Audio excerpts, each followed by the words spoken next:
डोंगरेताई नमस्कार. आज तुम्ही भाग्येश्वराचं दर्शन करायला आलेत. काय भाग्येश्वराला काय प्रार्थना?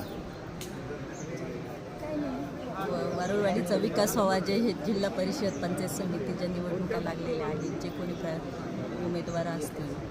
आता जिल्हा परिषदेला कोण उभे इकडे? आमच्या सहकारी मैत्रीण जयश्रीताई बनकर यांच्या प्रचाराच्या आणि नारळ वाढवण्याच्या. जिल्हा परिषदेला कोण उमेदवार तुमचा? आमचं असं नाही. नाही म्हणजे तुम्ही पाठिंबा कोणाला? नेहा पाटे यांना कसं? आमचा बनकर ताईंना पाठिंबा, जयश्रीताईंना पाठिंबा. जयश्रीताईंना पाठिंबा आणि नेहाताईंना नाही? आहे तसं काही. त्यांनाही पाठिंबा आहे. ताई नमस्कार. थांबा जरा श्वास घेऊ द्या. झडपीला कोणाला पाठिंबा आहे? बघू आता. अजून ठरलं नाही? हो, आता 27 तारखेला सगळ्या गोष्टी स्पष्ट होतील. आता तुम्ही इथं भाग्येश्वराच्या मंदिरामध्ये आलात, काय दर्शन घ्यायला आलात? इथं काय आशीर्वाद मागणार? शेजारी तुमच्या उमेदवार पण बसलेले आहेत. भागेश्वराच्या मंदिरात दर्शनाला आलेलो आहोत.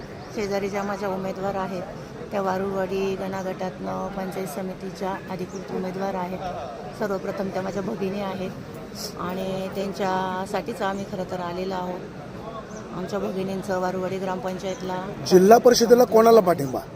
जिल्हा परिषदेला ठरवू अजून सर्व जे आता काय आपल्याला आपल्या गटागणाचा विकास करतील म्हणजे पंचायत समितीला एकाला पाठिंबा आणि जिल्हा परिषदेला गटागणाचा जो विकास करेल त्यांच्यासोबत आपण आहोत. मग ते नेहा पाटे आहे ना, शिवसेनेचे उमेदवार आहेत, त्यांना पाठिंबा? हो आहे ना. नेहा पाटेंना पाठिंबा.